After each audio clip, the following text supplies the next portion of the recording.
A paz do Senhor Jesus, para os amados irmãos, colegas seminaristas, professores, pastores do seminário, saudades de todos nesse tempo de pandemia. E eu gostaria de conversar um pouquinho com os irmãos, um assunto muito atual, pelo menos eu tenho ouvido agora muito nas pregações, que é a santificação, a doutrina da santificação.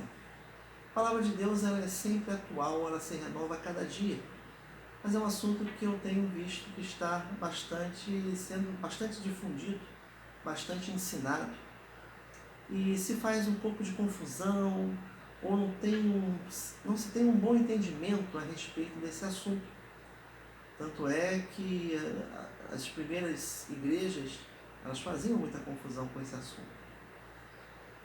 E eu utilizei apenas um livro para conversar com os irmãos, que é um livro do Wayne Grudem, de Teologia Sistemática.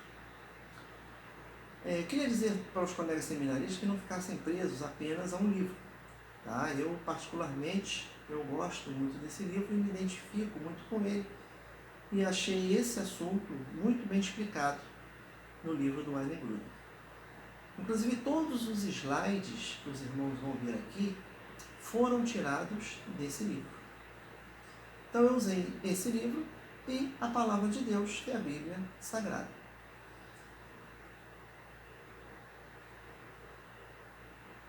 O livro de Teologia Sistemática, ele vai me dar esse assunto no capítulo 38, que vai da página 622 até a página 634. Mas Grudem coloca ainda esse assunto dentro da parte 5 deste livro, que é o capítulo que vai da página 547 até a página 549.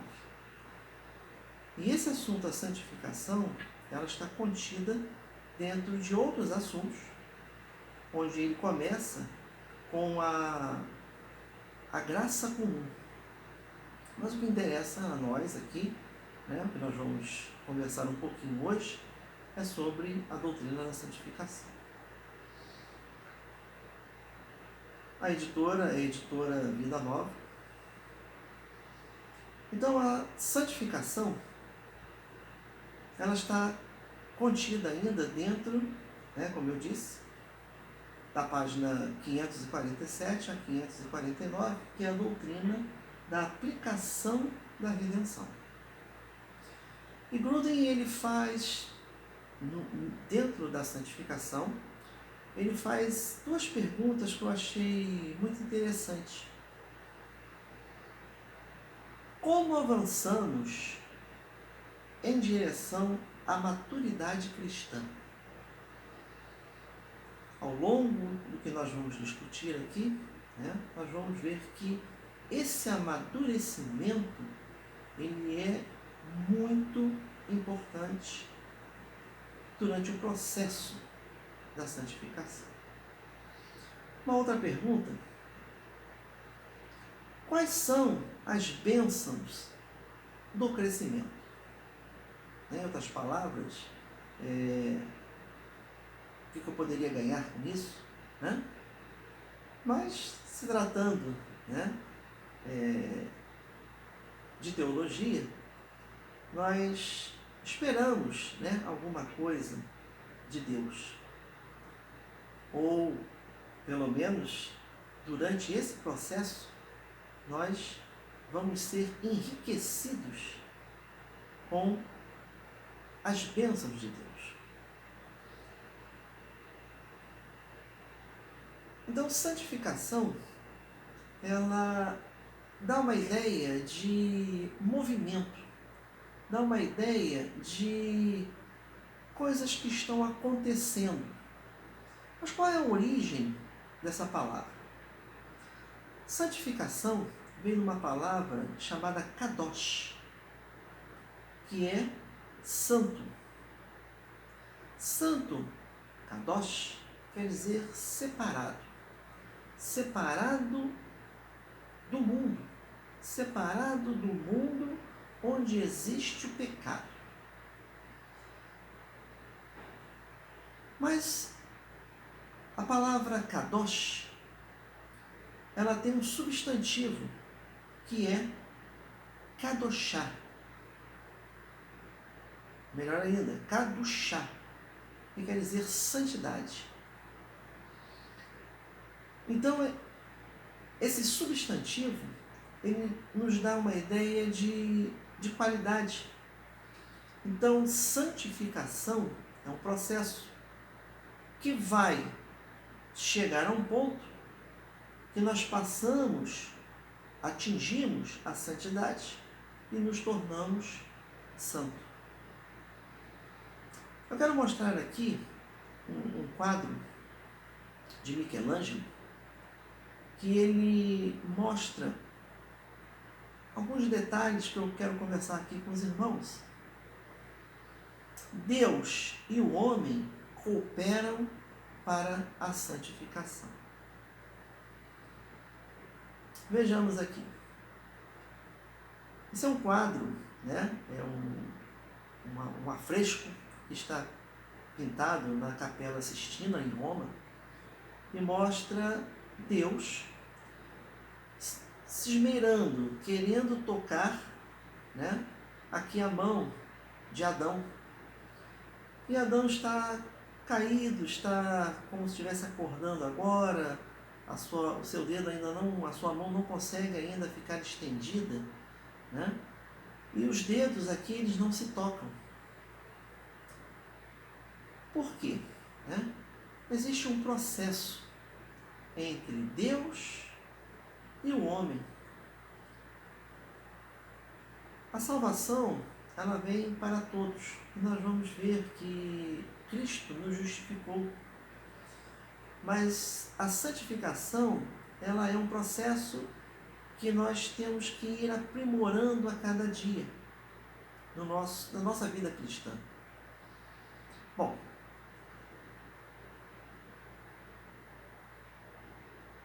santificação, obra progressiva. Qual a definição, então, de santificação? Santificação é uma obra progressiva da parte de Deus e do homem, que nos torne cada vez mais livres do pecado e semelhantes a Cristo em nossa vida presente. O nosso espelho, ele tem que ser Cristo. Cristo tem que andar do nosso lado.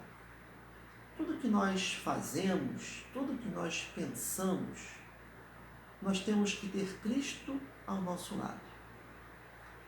Nós temos que ter o Espírito Santo, deixar o Espírito Santo atuar em nós. Vou dar um exemplo aqui para os irmãos.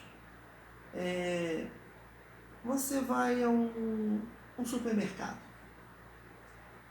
e você pensa, poxa, eu poderia comprar isso aqui para uma determinada pessoa, mas hoje eu não vou comprar não. Não vou comprar não. Deixa para outro dia. Essa atitude, irmãos, ela, num cristão, ela é repensada. É como se o Espírito Santo te catucasse, né? Peraí, você vai passar por essa oferta que eu trouxe você aqui, que você não vai levar, e você sabe qual é o irmão que está precisando? Então, irmãos, isso é a santificação. É essa relação de Deus com você. Olha o que Paulo,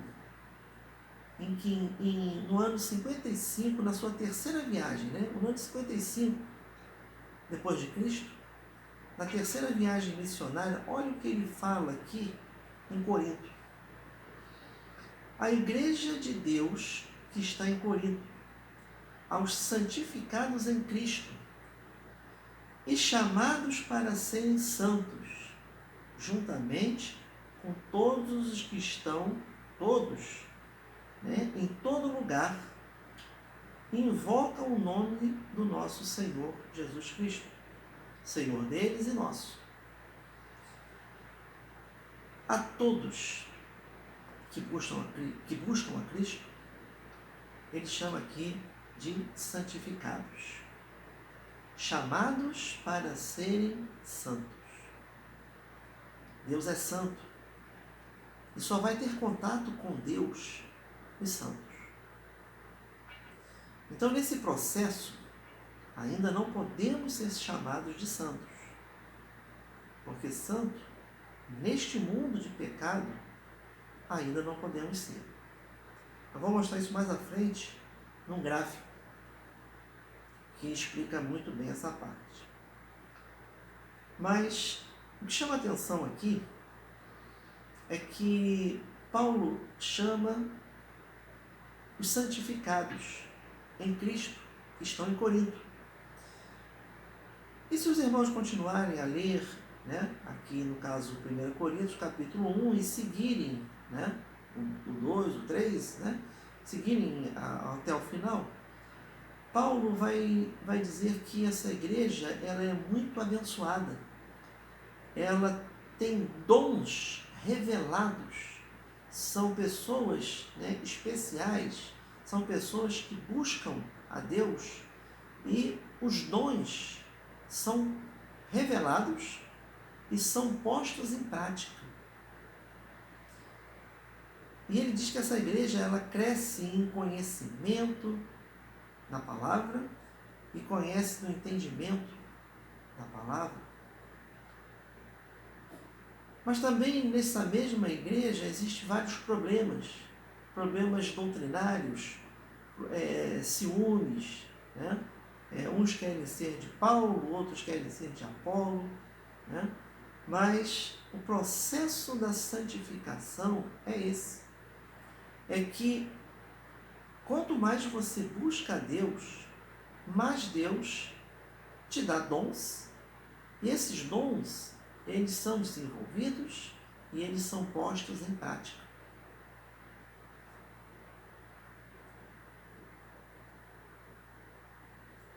As diferenças entre a justificação e a santificação. Exatamente esse assunto foi um assunto tempestuoso em 1511, quando houve a reforma, e Martinho Lutero defendeu exatamente essa diferença, em que o justo viverá pela fé. Então quero mostrar para os irmãos que é um assunto que causou polêmica, porque não havia um bom entendimento dessa diferença. E hoje ainda há também. Justificação é um ato instantâneo e legal da parte de Deus, pelo qual ele considera nossos pecados perdoados e a justiça de Cristo como pertencente a nós e declara-nos justo à vista dele. Então é um ato legal, é um ato perfeito, dentro da regra. Eu vou dar um exemplo para os irmãos, no futebol, por exemplo, quando você faz um gol, e que você está impedido, então o radialista diz que aquele gol ele não foi um gol legal, porque houve um toque de mão, houve um impedimento. Mas quando o gol ele é perfeito, dentro da regra, ele é considerado um gol legal. E a justificação é justamente isso, é nos tornarmos perdoados.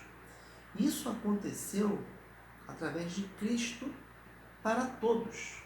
Independente de você crer ou não crer, Cristo justificou, pagou o pecado por todos nós. A santificação. Então nós vimos que a justificação ele é um ato legal, vindo de Deus. A santificação é uma obra progressiva da parte de Deus e do homem, que nos torna mais livres do pecado e semelhantes a Cristo em nossa vida presente.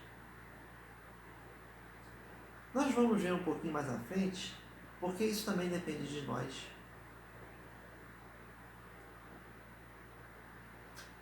Só fazendo uma comparação entre a justificação e a santificação. Então, a justificação era uma posição legal. A santificação é uma condição interna. Vem aqui, ó, de dentro. É você deixar Cristo entrar em você. Quando ele bater a porta, você abre o seu coração.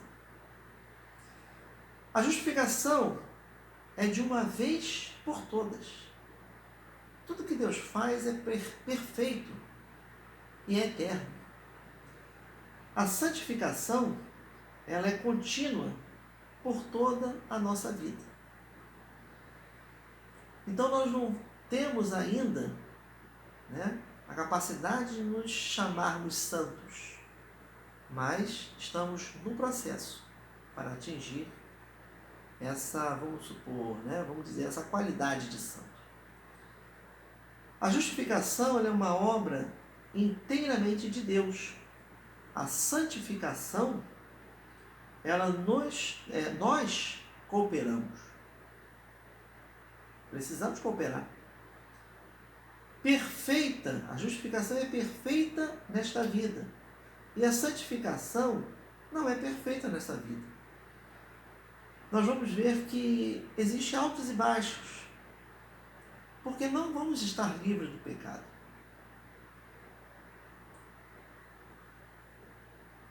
Nós não devemos, não podemos e não vamos pecar. Mas o pecado está presente.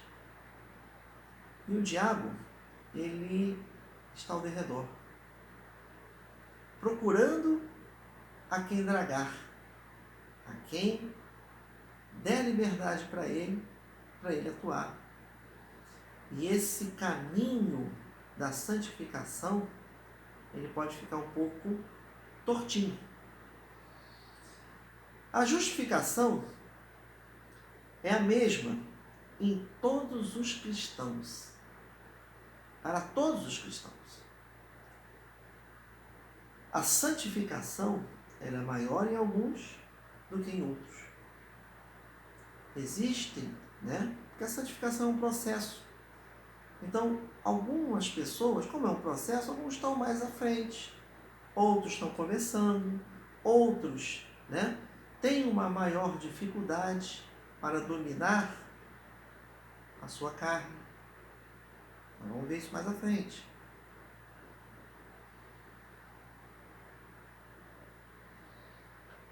Os estágios da santificação.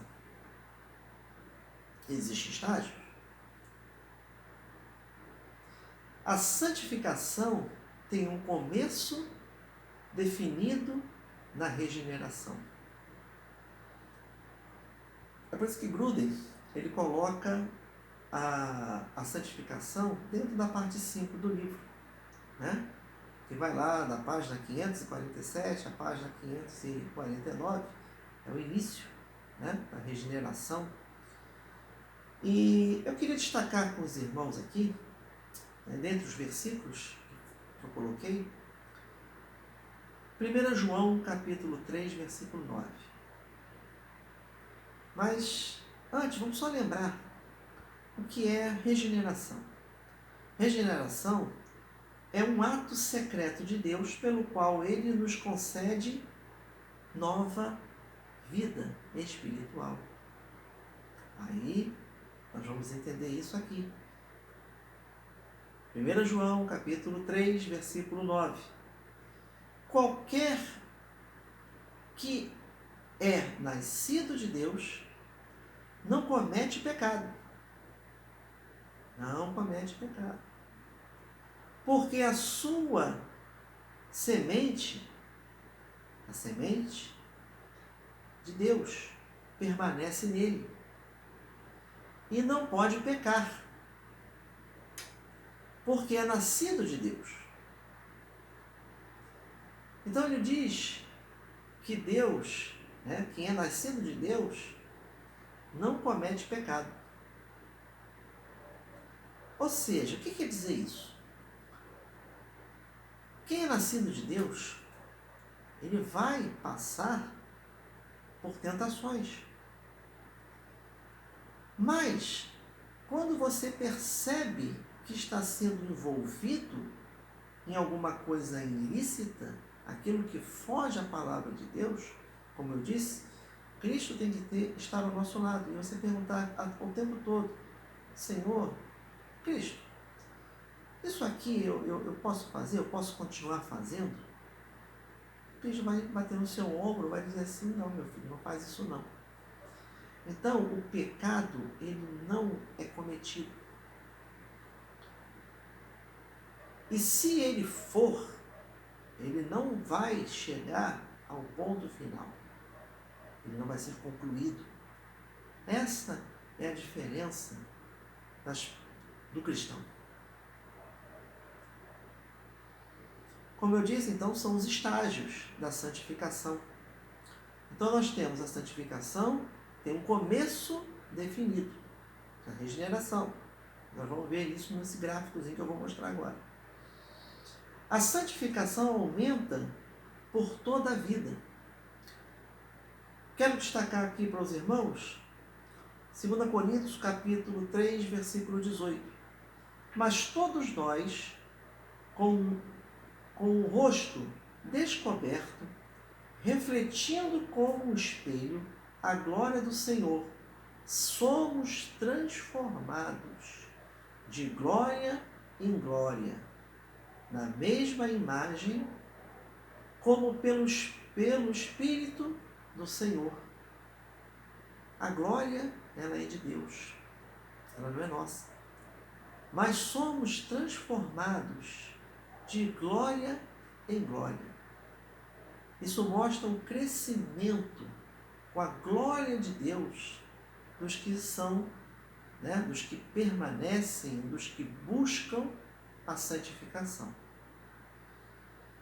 Então é importante, irmãos, que o crente, ele busque, é fundamental que ele busque a santificação. Vamos ver por quê. Cheguei no gráfico que eu queria mostrar para os irmãos. Esse gráfico ele mostra o processo da santificação. Então nós temos aqui escravos do pecado. Então nós temos fases, ou seja, esse processo de santificação, ele tem fases que nós passamos. A primeira fase é justamente o começo. É a conversão. É aquele momento em que, no meu caso, aquele calor subiu-me dos pés até a cabeça. E eu senti o meu corpo pegar fogo, ficar vermelho. Uma coisa que eu nunca senti de uma outra maneira.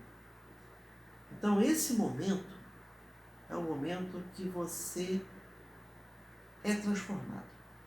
Nesse momento, você é convertido.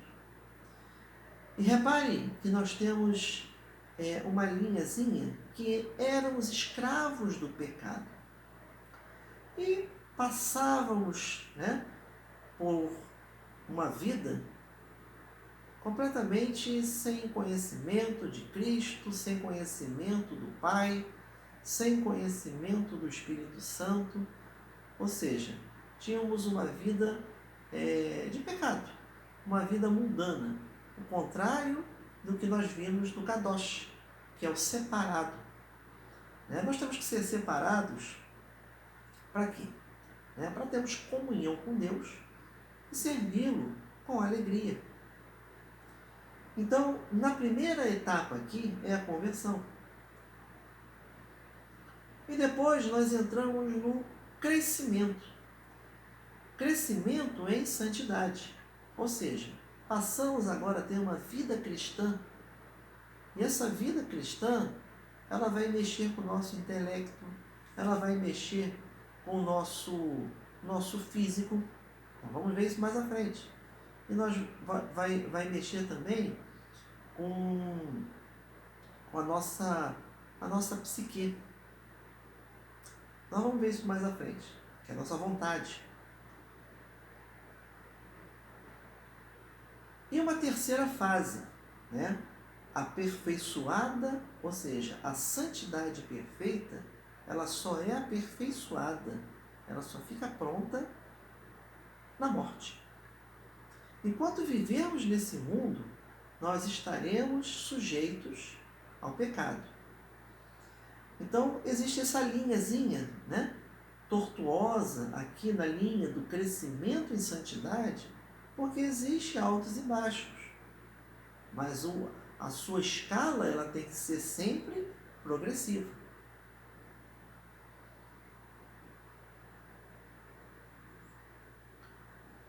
Os papéis de Deus e do homem na santificação. Como eu disse, existe uma parceria, né? Vamos dizer assim, lógico que a parceria maior é de Deus, mas existe, né, são papéis, né, que nós, entre Deus e o homem, no processo da santificação. Então, de Deus. Um papel específico de Deus Pai na santidade é o seu processo de nos disciplinar como seus filhos. Nós vamos ver que essa disciplina, né, ela não é uma disciplina como nós damos aos nossos filhos e que nós recebemos de nossos pais, ou que recebemos do nosso trabalho. Deus faz tudo perfeito, né? E a visão de Deus, ela é muito além do que nós possamos imaginar. Então, Deus conhece o início e Deus conhece o fim. Então, há um processo, né, a ser trilhado por nós que nós não enxergamos, né, até onde vai. Mas Deus conhece. Então, Deus aqui, Ele está pensando na nossa vida com Ele, na nossa vida de ser santos, como Ele é santo. Então, só podemos ter contato com Deus. O pecado, né, ele não vai entrar no céu. O pecado não vai entrar na presença de Deus. Eu coloquei alguns versículos. Eu quero destacar aqui Hebreus capítulo 12, mas o versículo 10. Mas os irmãos depois leiam, né, todos eles. Nosso Pai nos disciplina por curto período, segundo lhe parecia melhor. Mas isso nossos pais. Está falando dos pais do mundo. Mas Deus nos disciplina para o nosso bem, para que participemos da sua santidade. Então Deus quer melhor para nós. Ele quer que nós andemos em santidade agora, para que nós tenhamos a participação da santidade de Deus. E no homem? Um papel passivo. Então nós temos dois papéis para o homem. Um passivo e um ativo. O passivo. Um papel passivo pelo qual dependemos de que Deus nos santifique. O que quer dizer isso, Alberto? O papel passivo é você abrir seu coração para Deus. É não lutar, porque muitas das vezes nós lemos a palavra de Deus e até discordamos de certas coisas, né? De certos assuntos, certos versículos, mas nós temos que ter o nosso coração voltado, né, para Cristo. Tudo que está escrito na Bíblia, quando você não entende uma vez, é necessário que você releia, é necessário que você busque, né, versículos anteriores. Se é no Novo Testamento, você busca no Antigo Testamento. E a palavra de Deus vai sendo revelada. Então, ser passivo é justamente isso. É você aceitar. Aceitar que mesmo que você não entenda, não compreenda naquela hora, né, o próprio Espírito Santo vai levando você ao entendimento. E a forma ativa, um papel ativo pelo qual nós nos esforçamos para obedecer a Deus. É fácil, irmão? Obedecer a Deus? Não é fácil, não. É fácil lutar contra a carne? Não é fácil. E dar os passos que aumentarão a nossa santificação. É de passo em passo. Nós vimos aquele gráfico anterior, né? Ele picadinho, né? Mas existia um crescimento. Por quê? É necessário que haja esse esforço. É necessário que você caminhe, para que você mexa suas pernas, para que você domine as suas mãos. Isso é o processo de santificação. Então, existe dois papéis. O papel passivo, onde você busca a Deus, deixa Deus falar no seu coração. E existe o papel ativo. O papel passivo, ele vem de Deus. O papel ativo, você tem que cooperar. Então você vai cooperar de duas maneiras. Tanto no passivo, aceitando, lendo a palavra, e o ativo, buscando isso. Buscando ler a palavra. Né? Não desanimando. Buscando alternativas.